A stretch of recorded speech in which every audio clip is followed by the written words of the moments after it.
Okay. Hi, everyone. I'm Bree. I'm president of EarthSafe Canada, and I'm excited to be launching our new speaker series where we'll be hosting regular talks by renowned speakers, authors, experts, and researchers on different vegan-related topics. Today, we have our first speaker of the series, Ginny Messina. Ginny is a dietitian with a master's degree in public health nutrition. She's the author of a textbook on plant-based diets for health professionals and of 8 other books, including Vegan for Life, as well as peer-reviewed journal articles on plant-based nutrition. She's taught nutrition to university students, worked as a public health nutritionist, and has served on advisory boards to scientific conferences and to numerous animal advocacy organizations. We're very happy to have someone as knowledgeable as Ginny to speak to us today about plant-based nutrition and strategies for successfully going vegan. The way that this is going to work is I'll hand it off to Ginny now for her talk, and then we'll have time for questions at the end.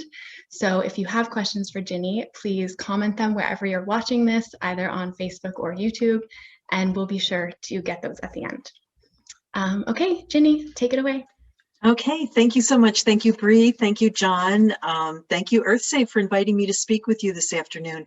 I'm always so happy to have a chance to talk with vegans and aspiring vegans and animal activists about strategies for making veganism a lifelong choice for anyone who wants to take steps in this direction. And with that, I am going to share my slides. They're here, right? Okay.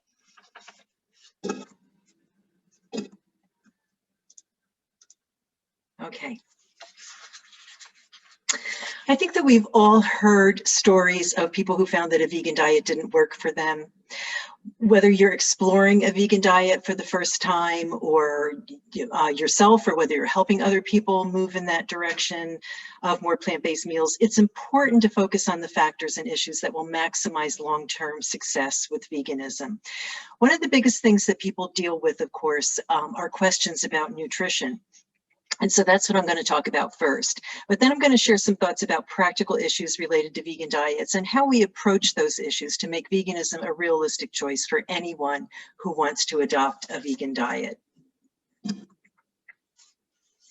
It's not difficult to meet nutrient needs on a vegan diet. It's just that we don't have any cultural or historical patterns to look back to know how to eat as vegans. And so we need to look towards the science. And these are the things that I'm going to talk about today, the nutritional issues that I want to cover. Protein, always a big question in vegan nutrition. Calcium, meeting needs for essential fats, supplements that vegans should be considering, and also how we can maximize iron absorption and iron status. Getting protein from plants is really one of the easier issues in vegan nutrition. Our need for protein is really a need for amino acids. These are the building blocks of protein. We take the proteins that are in food, we break them down into their individual amino acids, and then rearrange them to make whatever proteins the body needs. We can make many of the amino acids that our body needs to make proteins, but there are 9 of them that we can't synthesize, and so we have to get them from food. And those are the 9 essential amino acids. They're dietary essentials. All grains, vegetables, nuts, seeds, and legumes contain all 9 of those essential amino acids, but they're always a little bit short in 1 or more of them. Now, back in the old days, back in the 1970s and 1980s, nutritionists thought that you needed to eat plant foods in particular combinations in order to get the right complement of all of the essential amino acids. By the 1990s, we knew for a variety of reasons that that was not true. That as long as you're eating a good assortment of plant foods throughout the day, you will get all of the amino acids that your body requires, and that there's no need to combine foods or to pay attention to those complementary patterns. However, legumes are particularly important in vegan nutrition and meeting protein needs because they're the only good plant sources of the essential amino acid lysine. They're the best source of lysine by far. All plant foods have some lysine, but legumes are the best source. And if you don't have legumes in your diet, it's possible to fall short of lysine. It's not that you can't meet lysine needs without legumes, but it is possible to fall short. So it's a really good idea to include these foods in your diet. It's a big food group. It includes all of the soy foods, peanuts and peanut butter, and all different kinds of dried beans and peas and lentils. A good goal is to include at least three servings per day of legumes in your diet. It's not that hard to do this because these are small amounts of food. A serving of legumes is a half a cup of cooked beans, tofu, or tempeh, a quarter cup of soy nuts or peanuts, 2 tablespoons of peanut butter, a cup of soy milk or pea protein milk. Other kinds of milk don't count because they don't have enough protein, or 3 ounces of veggie meats.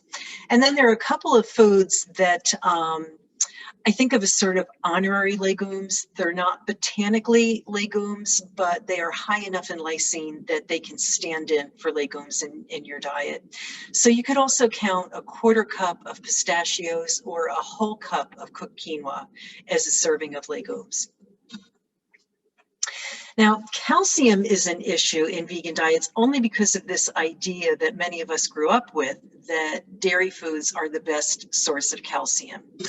But long before cows, goats, and other milk-bearing animals were domesticated, people were getting a lot of calcium in their diet because they were foraging for wild greens that were abundant in their environment and that were excellent sources of calcium. They had very high calcium intakes back before milk came on the scene. We can still get calcium from leafy green vegetables, but not from all of them. Of the leafy greens that are cultivated and available to us now, the ones that are the best source of calcium are the ones in the cabbage family, the cruciferous vegetables like bok choy, broccoli, collards, kale, turnip greens. These foods are all rich in calcium and it is very, very well absorbed. So these are really good choices for vegans.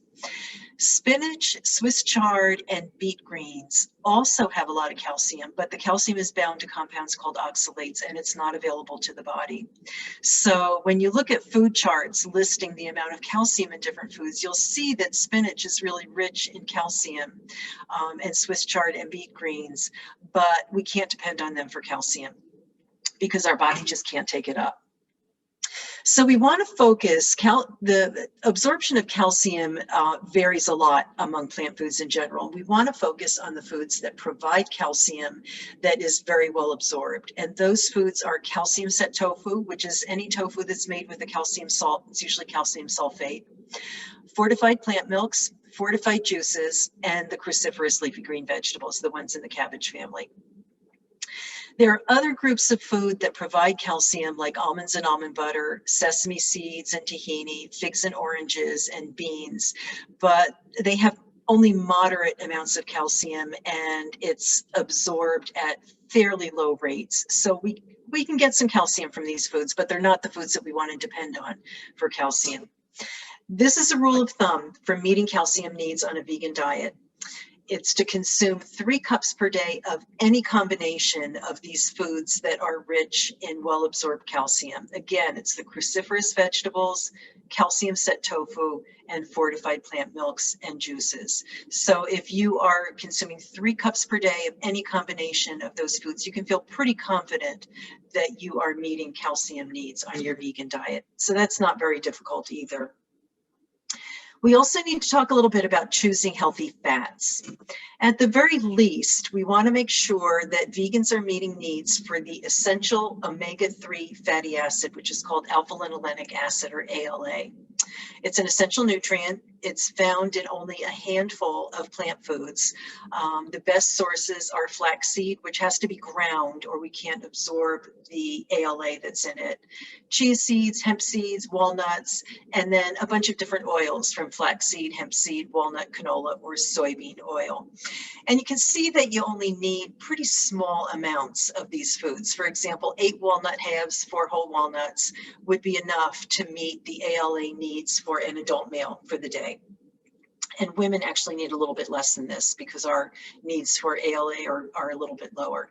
So as long as you're including one of these foods in your diet, just a tiny amount of one of these foods on a daily basis, you won't have any problems meeting needs for the omega-3 fatty acids.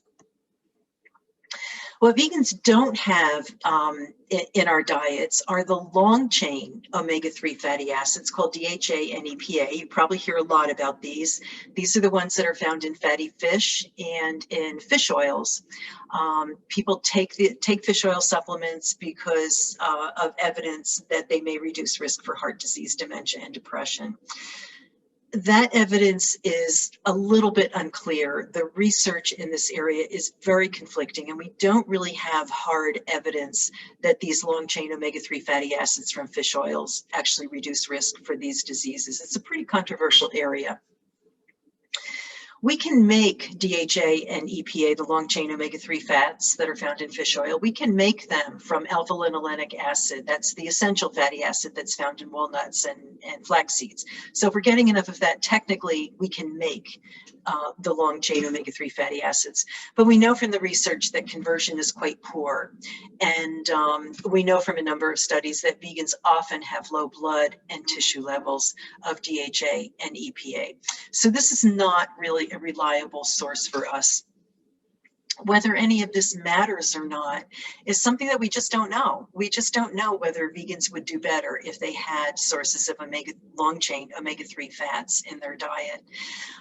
But if you want to supplement with these fats, you certainly don't need to take fish oil supplements because fish get their DHA and EPA by eating microalgae.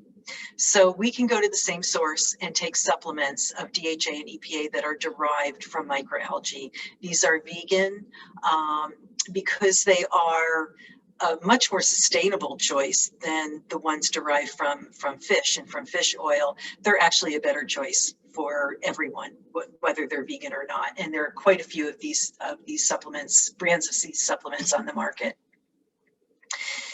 In addition to meeting needs for the essential fatty acids, there are a number of other benefits to eating higher fat plant foods. As long as, with the exception of the tropical oils like coconut oil and palm oil, plant fats are low in saturated fat, and these higher fat foods are really good for us. They can be a really important part of vegan diets. For example, nuts and seeds are excellent sources of the mineral zinc, and a really easy way for vegans to boost up their intake of zinc a little bit.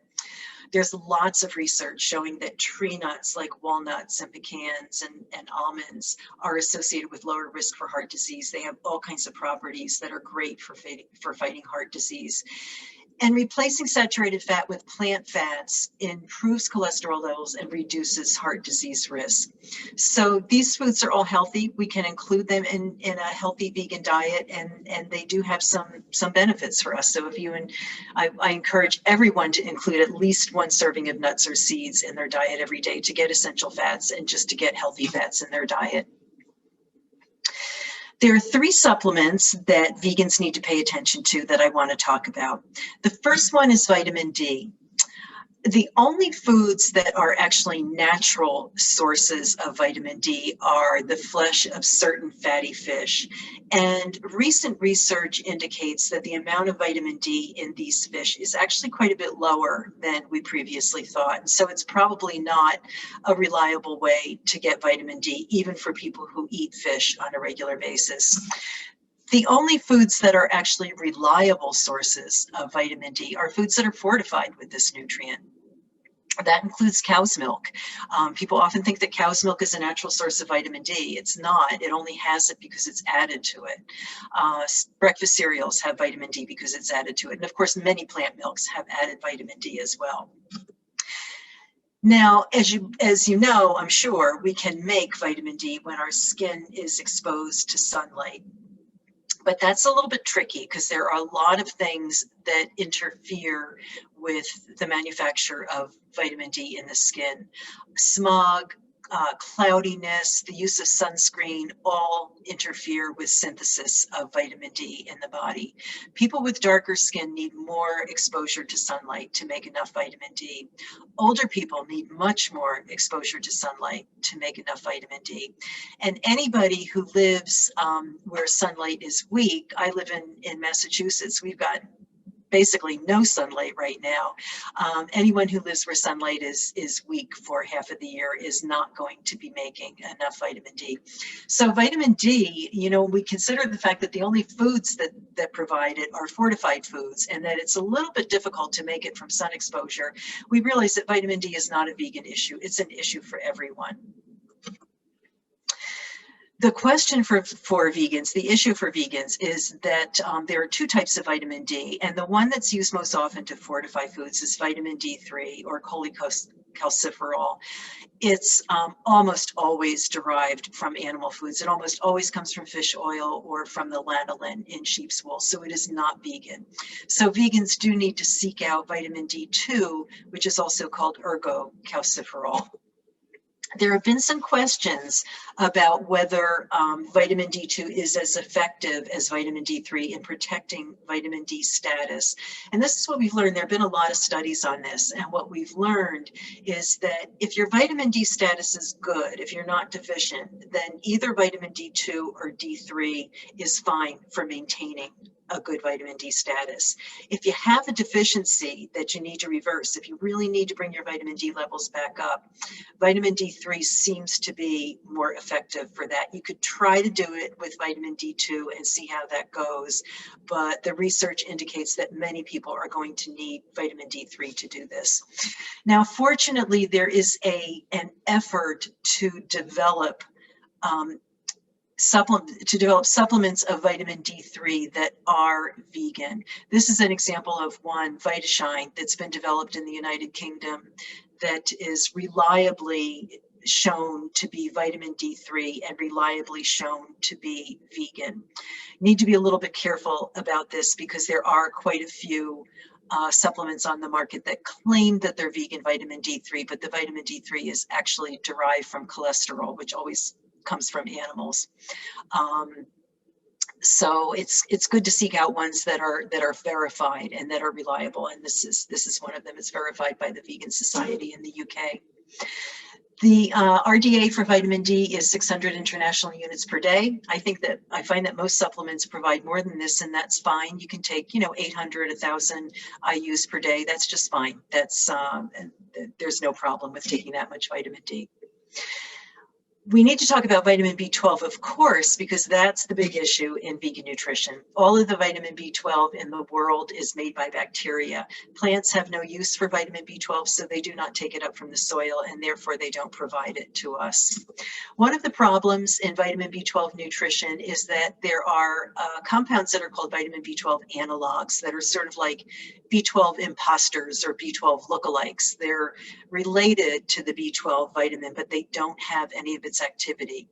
And so a lot of foods that have been touted as being plant foods that have been touted as being sources of vitamin B12, it turns out that they actually only have this analog that will not do you any good as a source of B12. Some of the foods that have been claimed to have active vitamin B12 include fermented soy foods like miso and tempeh, sourdough bread, sea veggies, chlorella and spirulina, and shiitake mushrooms.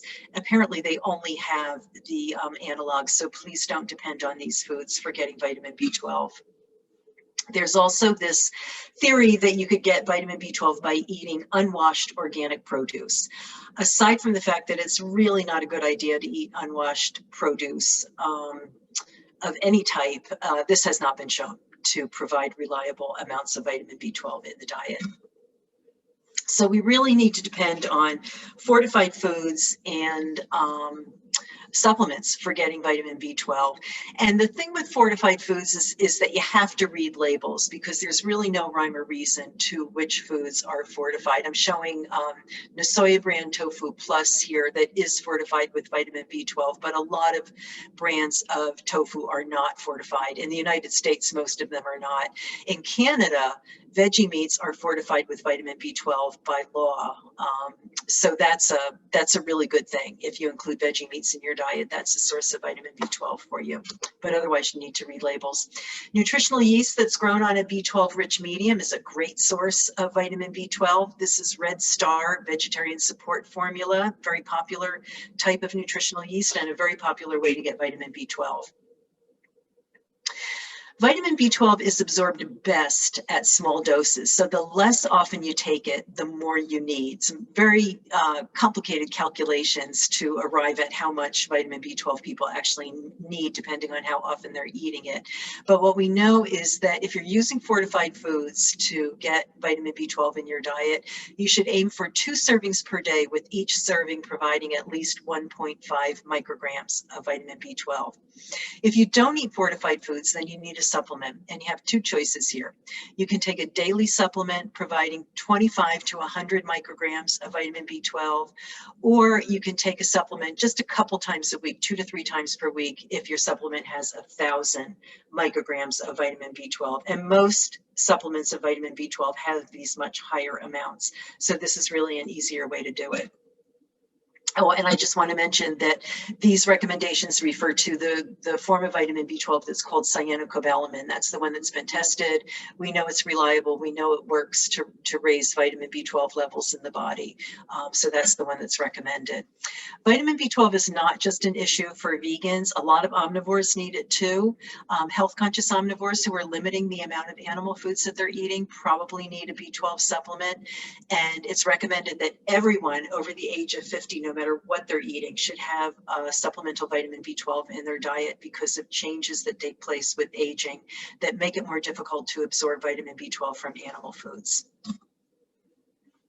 And then the last supplement that I want to mention is iodine. The amount of iodine that's in plant foods depends on how much iodine is in the soil where they're grown. So it's a hard thing to know how much iodine is in the food that you're eating. Everybody gets some iodine from vegetables and from other plant foods, but the main sources of iodine in Western diets are iodized salt, dairy foods, a little bit of fish, and some vegetables. Dairy is not a natural source of iodine. It has it in it because iodine is in the cleaning solutions that are used to clean the cows and the milking equipment, and some of it leaches into the milk and makes the milk iodine rich, which to me is not a very appetizing way to get iodine, but that is the way a lot of people get iodine. Sea vegetables can be very rich in iodine. They can actually have too much iodine. They can have toxic levels of it. So this is another food where you just don't know how much you're getting. Sea vegetables are a really healthy food. I encourage people to include them in their diet. They're really fun. But I encourage you to limit sea vegetables to maybe 2 to 3 servings per week, and then look for another source of iodine in your diet. And that source can be either a small amount of iodized salt, just a 1/4 teaspoon per day would be enough to give you a little bit of insurance, or a small supplement of iodine, just 90 to 150 micrograms, a cup 3 or 4 times per week, every other day, would be enough to give you a little bit of insurance. And then you're getting other iodine from the foods that you're eating. It's also important, of course, to eat lots and lots of fruits and vegetables. This is an obvious recommendation. Everybody knows that these foods are good for you. A diet that's high in fruits and vegetables is associated with better bone health. We know that these foods are loaded with phytochemicals that are associated with lower risk for chronic diseases. But these foods are especially important for vegans because they're our only source of vitamin A. The carotenoids, the beta carotene in the brightly colored fruits and vegetables are the way that we get vitamin A in our diet. And fruits and vegetables also help with iron absorption and are really important for that. Now, vegan diets tend to be fairly rich in iron. Plant foods are high in iron, and you can see from this comparison here that beef, which is touted as a great iron source, and it is a good iron source, but it only has about a third the amount of iron that you would find in a half cup of lentils. So plant foods are really high in iron. The issue is that plant foods also contain compounds called phytates that bind to iron and make it less available to the body. This is where fruits and vegetables come in. They provide vitamin C, which is a potent enhancer of iron absorption. One study found that adding just 5 ounces of orange juice to a meal increased the absorption of iron by a factor of 400%. Adding just a half a cup of cauliflower increased absorption of iron by a factor of 2.5. So this is a really powerful way to increase iron absorption on a plant-based diet. This means that the key to good iron status is, of course, to eat lots of iron-rich foods like legumes, whole and enriched grains, nuts and seeds, leafy green vegetables, dried fruits, and blackstrap molasses is a really good source of iron. But also to try to include a good source of vitamin C at as many meals and snacks as possible, so that you're really making sure that you're absorbing that iron. The iron and the vitamin C need to be present in your stomach at the same time for the vitamin C to have this effect. So you want to eat them together. And then down there in the circle, I have another little tip, which is to try to avoid tea and coffee with meals because they also contain compounds that inhibit iron absorption. It's fine to have them between meals, but you don't want to have a cup of coffee with every single one of your meals because it might inhibit iron absorption. This idea of pairing up iron and vitamin C is not really a chore on most vegan diets. We do it sort of automatically without even thinking about it. If you have a bowl of oatmeal for breakfast with some strawberries sliced on top of it, that's a perfect pairing of an iron-rich food, oats with vitamin C-rich strawberries, or brown rice topped with steamed broccoli, or a bean soup with leafy greens added to it. So this is a pretty easy thing to do, and I think that most of us do it without even thinking about it.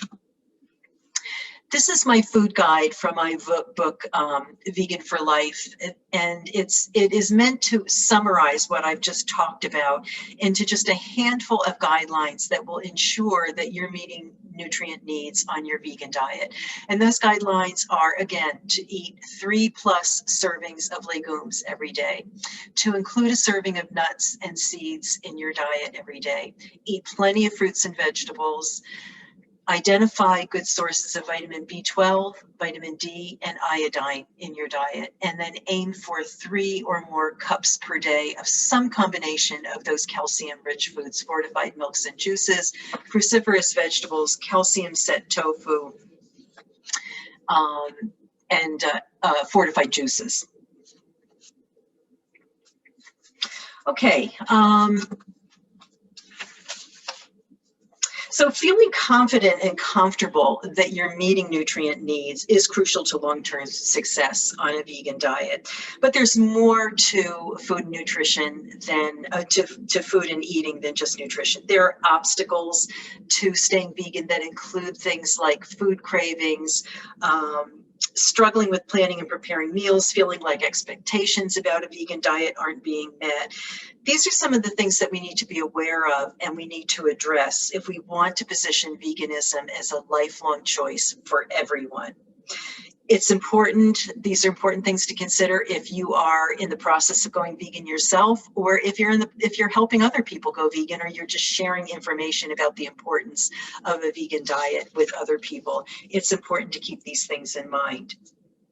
So I want to talk a little bit. I talked about being smart about nutrition. I want to talk a little bit about setting your own pace, embracing your eating and cooking style, satisfying cravings, honoring progress, and managing expectations. Some people feel moved to just dive into a vegan diet.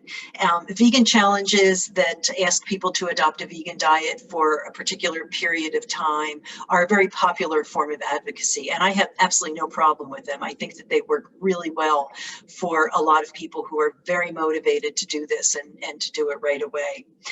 But for others, it can feel a little bit like a leap of faith when people are not entirely sure about what a vegan diet is, and not entirely sure that it's right for them.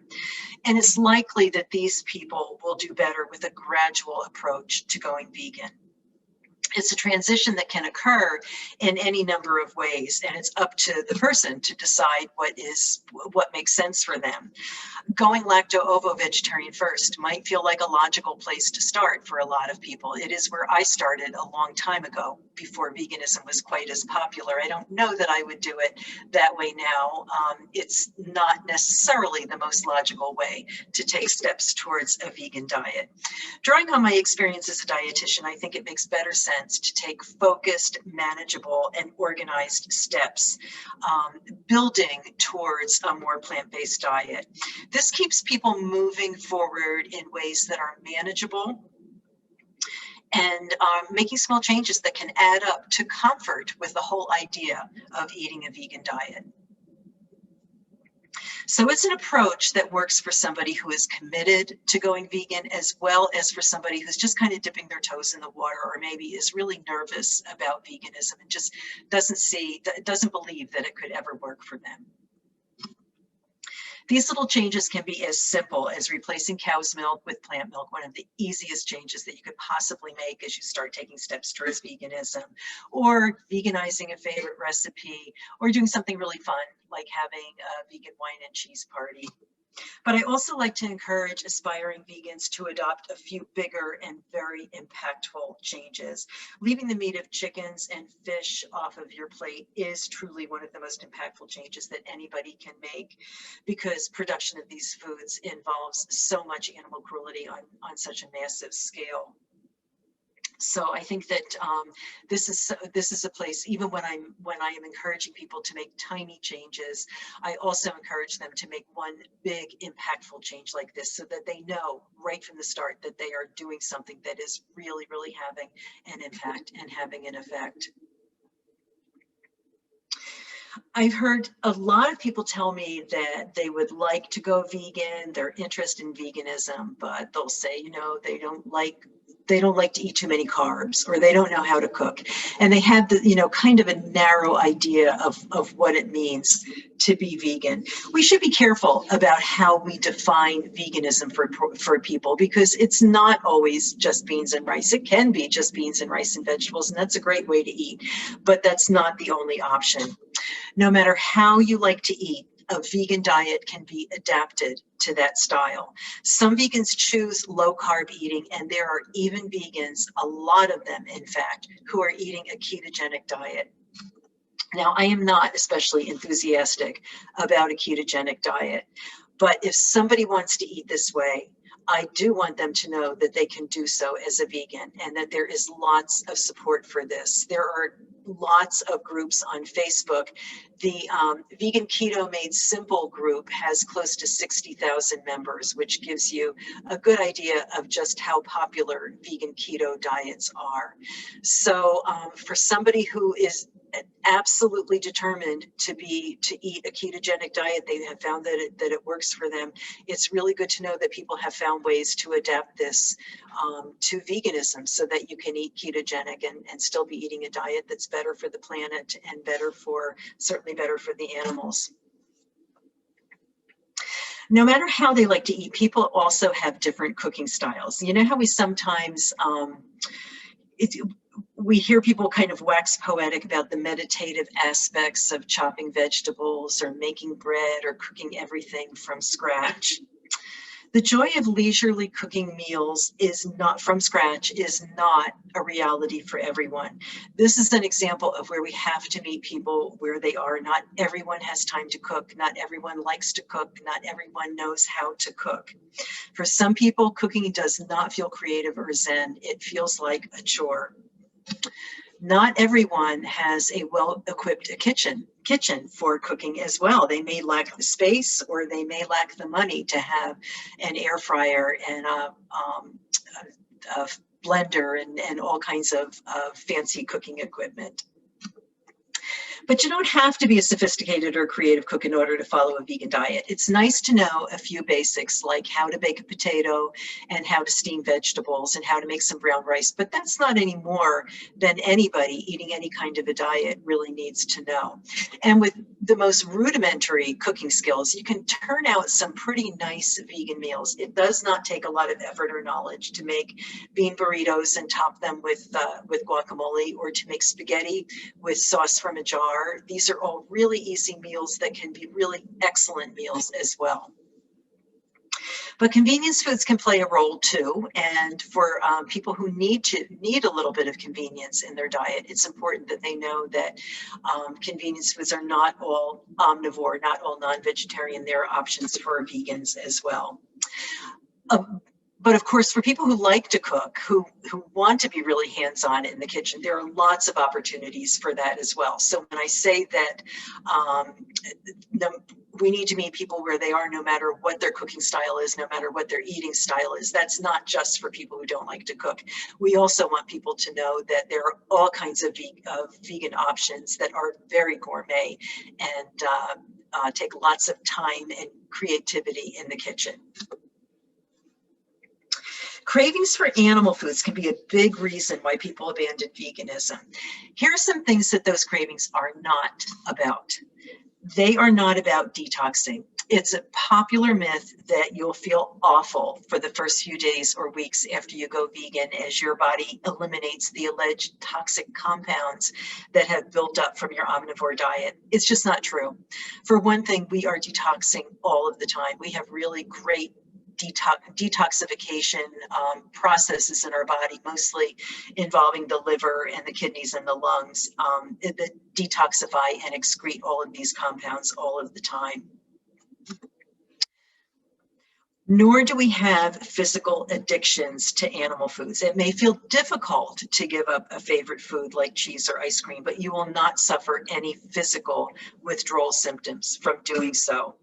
Instead, these cravings, most people who are having cravings for animal foods, who think that that there's some detox thing going on, or they're missing a nutrient in their diet, what it's really about usually is that they are craving the things that they're used to in animal foods, the textures and the flavors. One way we can increase people's comfort with veganism is to show them how to add those familiar flavors and textures back to vegan meals. One of those flavors is this sort of essence of umami. Umami is foods that are especially rich in umami are aged cheeses. This is probably one of the reasons why people do have trouble giving up cheese. We often have people say, I can give up all animal foods, I just can't give up cheese. It's probably the umami that's in cheese. It's also, there has high amounts of it in fermented fish sauces, like the ones that are used in Thai cooking. But there's lots of umami in plant foods, and we can add umami to menus and to dishes very easily. Nutritional yeast and yeast spreads like Marmite are packed with umami. So are vinegars, sauerkraut, miso, concentrated tomato products have tons of it, like sun-dried tomatoes and tomato paste, and ketchup. If you know anyone who puts ketchup, like my husband, who puts ketchup on everything, they're umami experts, that's all.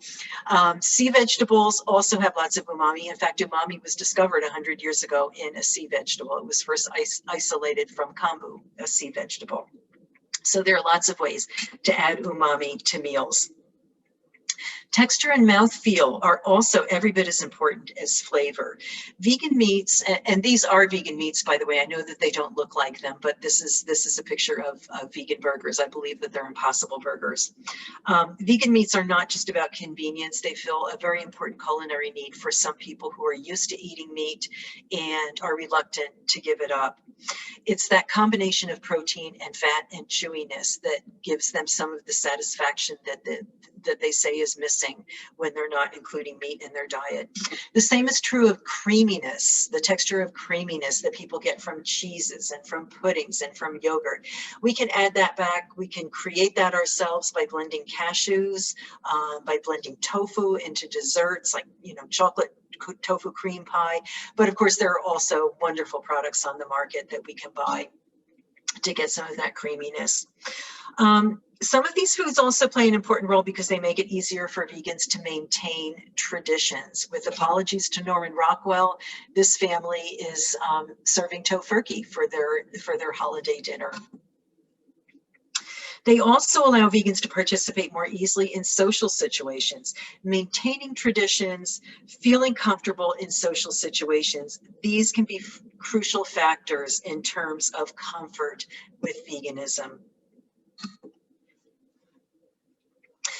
But there's sometimes shame around these foods in the vegan community and the impression that including processed foods in diets is not the right way to be vegan, or even suggesting that somebody that gets sick with a chronic disease wasn't eating the right vegan foods. It's a very short trip from shaming people about food choices to shaming them about illnesses that they might have or about body size. It's created this sort of false dichotomy whereby you are either a junk food vegan or a whole food plant-based vegan. It's not quite that simple though. I honestly rarely see vegans who I consider to be junk food vegans.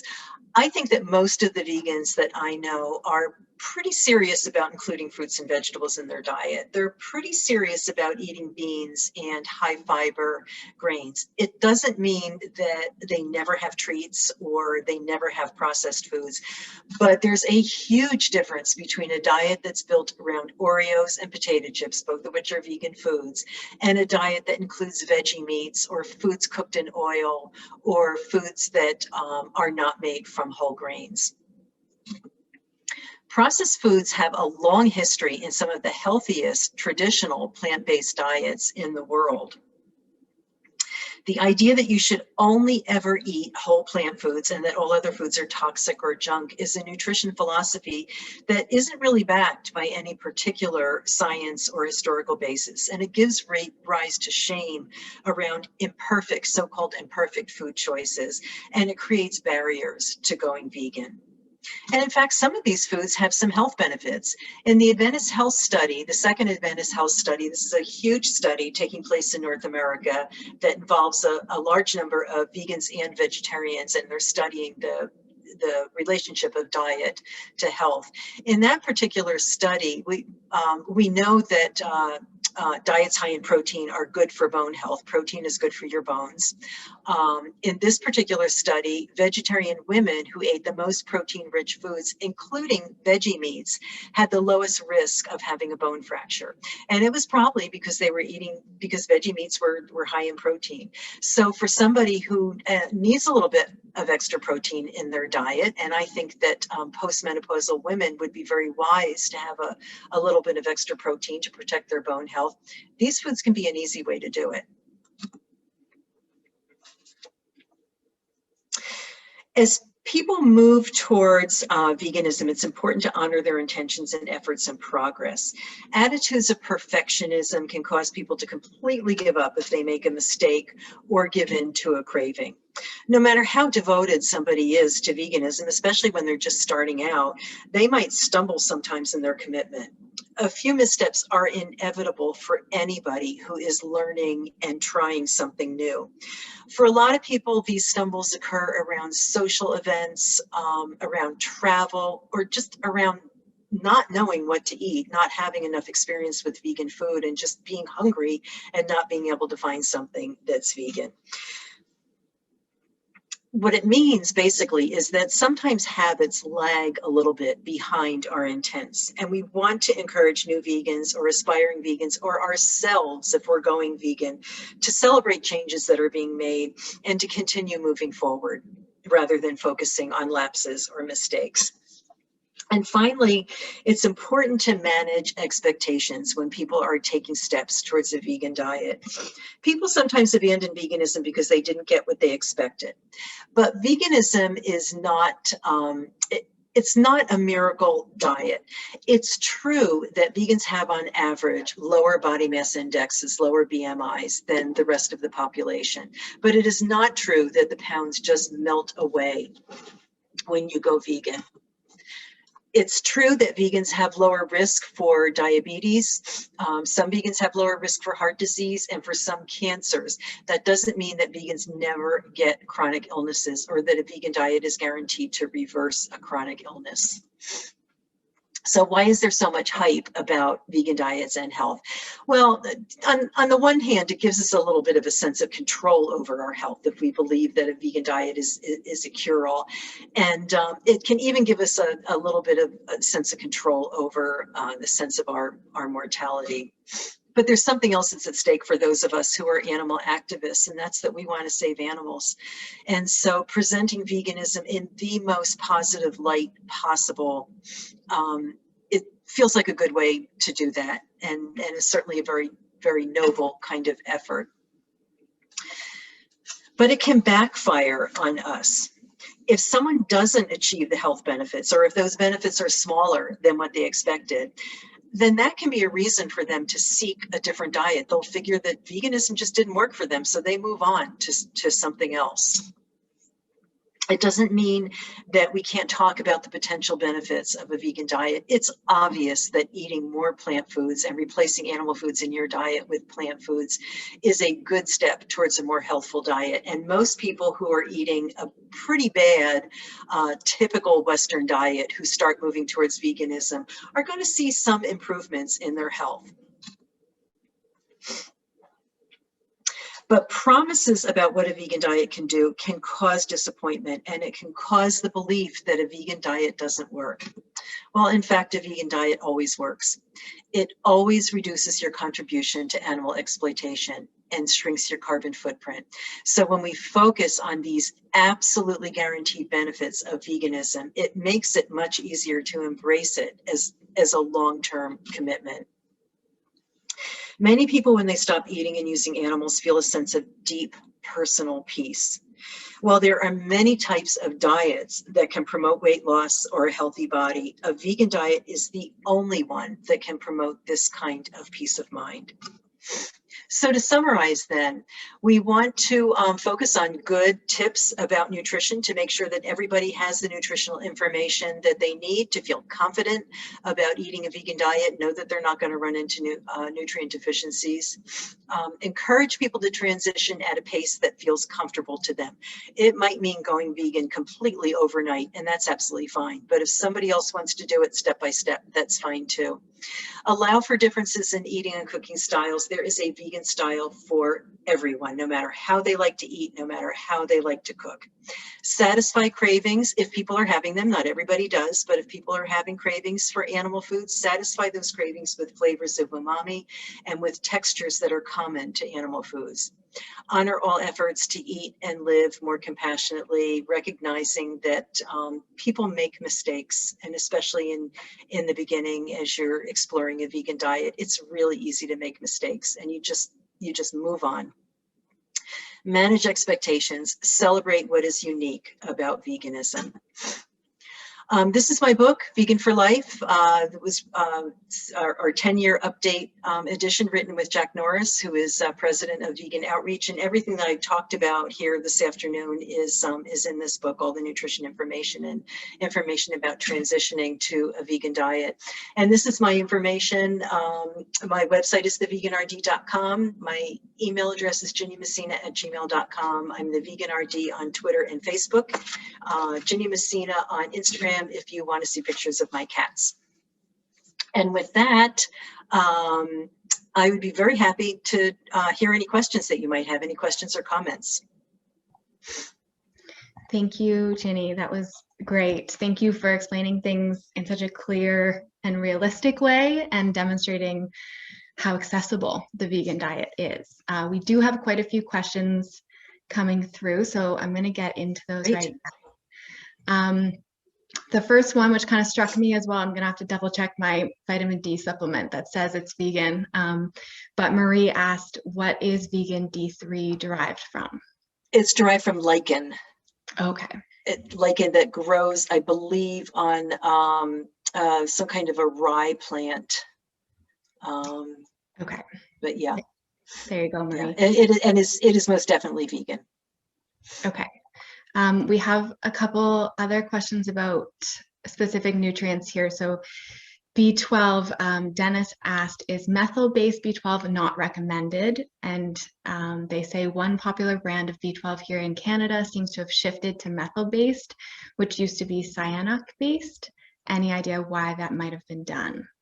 Yeah, because there is a lot, and that's a really good question, and I'm glad that question came up because it's such an important issue. People believe, a lot of people believe that methylcobalamin is better because it doesn't need to be converted to active vitamin B12. Cyanocobalamin does need to be converted. The issue is that methylcobalamin seems to not be quite as stable in the B12 vitamin. There's some evidence that it breaks down and is not always active enough when we take the vitamin. Cyanocobalamin is very stable.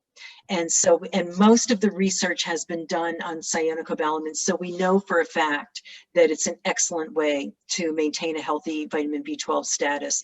There has been some research on methylcobalamin, and what it shows is that vegans who are using methylcobalamin probably need much, much higher doses to maintain a healthy vitamin B12 status. So if you prefer to take methylcobalamin, you probably need about 3 times as much as what I specified here to be safe, to make sure that you're safely getting enough.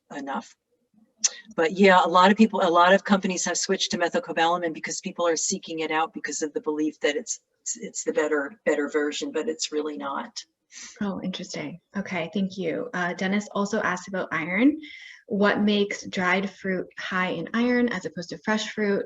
Is the iron somehow concentrated, or are there certain packaged dried fruits that fortify with iron? No, it's not fortified. It's just that it's concentrated. It's just that Okay. all the water. So it's higher in calories and higher in iron. And Denise asked, how can you tell if tofu is calcium set? Is it readily available in terms of, is calcium set tofu readily available? Yes, just look on the ingredient list and look for calcium sulfate. What you will usually see on the ingredient list on tofu is either calcium sulfate, magnesium sulfate, or nigari, Nigari, which is the traditional way of making tofu in Japan. But nigari does not add calcium to the tofu. It's only calcium sulfate. These are the salts that are used to curdle the soy milk to make tofu. So if there's calcium sulfate on the label, then you'll know that it's calcium set. But you can also, of course, look at the nutrition label and see how much calcium is in it. And I would say the tofu that I buy that is calcium set, that's usually about 150 milligrams of calcium per serving. Okay, great. Lindsay has a good question here. You started to touch on this a little bit, but she's wondering, what do you find is the most common reason that people end up quitting a vegan diet? And is there a common mistake that you've noticed, like missing out on supplements or not eating enough calories or something like that? Well, I don't know. I can't say what the most common reason is, and there has been some research on that. Phonalytics has done some research. They're a nonprofit group. What I see often are people who adopt. We hear so much about the huge numbers, of people who have abandoned a vegan diet, and I think that a lot of those are people who adopted a vegan diet for weight control. And we know that people bounce around from diet to diet to diet to lose weight because weight loss is hard, and it's hard to maintain a weight loss. And so people are really eager to find something new. And I think that veganism ends up being just one of those options for losing weight. And if it doesn't work, or they hear about another diet that may be better, then they just kind of move on. So that's one reason that people, so I don't really think of that as abandoning veganism. I think that that's somebody who's just kind of hopping around from diet to diet. What I do hear, and what I've heard from some longtime vegans who have gone back to not to eating meat but to lacto-ovo vegetarianism, is that they find the social situations to be so difficult, that they are in business situations where they are the only vegan and they have to get special food, and it's a big problem, and they just feel uncomfortable about it. So that's that's one of the reasons why I feel so enthused about all of the new vegan products that are coming onto the market. And there are ethical problems with some of them. Some of them are offered by companies that we don't really especially want to support. But as more of these products become available in restaurants, and especially in restaurants, it's easier for people to be vegan and to not feel like they are standing out, to not feel like they're so different. I am participating right now. We've had lots of discussion about this. I'm participating in a pop-up vegan meal that is going to be the funds are going to be supporting a local animal shelter, and the restaurant that is offering the pop-up meal is a French restaurant, and it's very problematic. They have a lot of things on their menu that I am extremely uncomfortable with. But I want to see them having vegan foods so that it's just more accessible. This is one of the ways that we break down barriers to veganism, is about having more vegan food everywhere. So that's a long-winded answer to your question, but that's something that I do feel really strongly about. Yeah, that's great. Jen has a question that sort of continues on that same thread, and she asks, if someone tries veganism but doesn't feel like it's working for them, maybe the weight loss thing, like you mentioned, maybe something else, what steps would you recommend that they take before adding animal products back into their diet? Well, of course, it depends. It depends on why veganism didn't work for them. We certainly hear often from people who believe that their health is failing on a vegan diet, and in that case, it's really important, first of all, to dismiss some of the myths around vegan diets, to make sure that they understand that plant foods do have protein, plant foods do have calcium. They are not missing out on these nutrients as long as they're following appropriate guidelines. So I think that the first thing to do is to really gently work with people in a non-judgmental way, to say, look, I know that this can be really hard, but I have some ideas here about ways that, foods that you can eat that are really nutrient packed, that are going to make you feel really confident that you're meeting nutrient needs. I can give you some ideas about how to make foods taste like animal foods, if that's what you want. Get some of that texture, get some of that flavor. I can help you do that. I think about, my family, they're eating Beyond Meat sausages, and they are not vegans by any stretch of the imagination, but they taste like meat, and so they're really happy with it. So I think we have to work with people. We have to ask them specifically what the problem is, and tell them that you understand that that's a problem, and ask them if they're willing to explore ways with you to work through that. Okay. Taylor asked, there has been a notable rise in Canadians who struggle to put good food on their tables due to the economic repercussions of COVID-19. Given your expertise, do you have any strategies for those who are experiencing food insecurity and struggling to afford nutritious food in their diets? Are there specific meals you recommend or supplement brands that are financially accessible?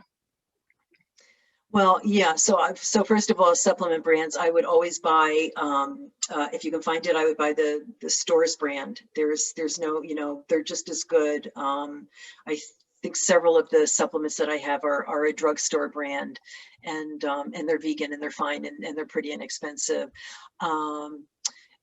Things like the algae-based DHA and EPA supplements, I'm always a little bit reluctant to recommend those because those are very expensive. And so I think that that's a place where we don't know that people need them, and so that's a place where you want to say, I think I'm just going to skip that. My health is fine, and I don't see any reason to take those. Frozen vegetables are a great option for saving money, because fresh produce, people people talk about fresh produce as being affordable, it's really actually kind of expensive. And when we tell people that they should be eating 6 and 7 servings per day of fruits and vegetables, that can really get up there money-wise. So I think that choosing frozen varieties, and they're great from a nutritional standpoint. They don't taste as good, so maybe you saute them in a tiny bit of oil to get a little bit of better flavor. And then we know, of course, that beans are the most affordable food in the world. Eating them from the dry state means that you do have to do a little bit of preparation. You need to soak them and then cook them. But if people are willing to do that, you can go from a nutrient standpoint, just eating beans and rice and a lot of fruits and vegetables and maybe a few nuts or seeds will cover you nutrition wise. It may not be very exciting, but that can be done. And then things like, canned tomato products are fairly inexpensive and they can perk up meals a little bit. It's a hard issue though. It's a hard issue for people who are vegan and for people who aren't right now. Yeah, absolutely. I am going to try to fit 2 more questions in, if that's okay with you. Sure. The first is kudos to Ginny for welcoming processed vegan foods. They definitely have a role to play, especially in providing harder to acquire nutrients. Any advice on selecting healthier processed foods, such as how to read the labels, what to look for on the labels? Yeah, I think you can look for things like, don't be afraid of the long ingredient list. For one thing, sometimes that long ingredient list is a bunch of nutrients, it's a bunch of vitamins and minerals that are being added to the food. I do think that you need to watch, many of us need to watch the sodium content of some of those foods. Some of the veggie meats tend to be really high in sodium. So that's something that you want to watch for. And of course, I'm not really recommending that people eat huge amounts of those foods all day long. If meat eaters are not supposed to be eating big portions of meat, they're supposed to be using meat condiment style. And so we can use some of those processed meats condiment style as well, chop them up into soups and to stir fries. And then that sodium content doesn't matter quite as much, and they're also a little bit less expensive. So so those are the kinds of things that that you need to look for. Good advice. Okay, last question. With RDAs and vitamins being such a recent discovery that were likely developed using people eating an animal-rich diet, can we be sure that RDAs are optimal and not just adequate for strictly plant-based humans? Is there any research in formulating RDAs for lifelong plant-based eaters? And do you think this is going to be an important area of study in the near future?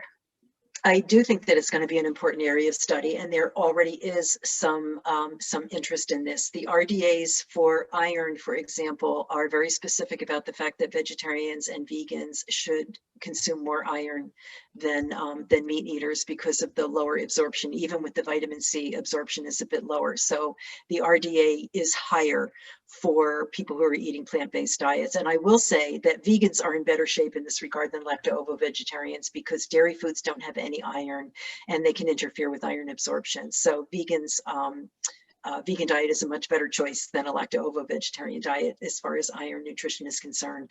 I also recommend a higher protein intake for vegans because plant-based protein has a little bit lower digestibility. The RDAs have not recommended that for plant-based diets, but it's very possible that they will in the future. And all of the vegan experts I know do recommend a slight increase in protein intake for vegans. So yes, that's an important issue, and I hope that we will see more research on that. Okay, let's wrap it up there. Thank you, Ginny. That was excellent. People are very grateful in the comments. That was very informative. We really appreciate you taking the time to do this. And thank you to everyone who tuned in and who asked questions.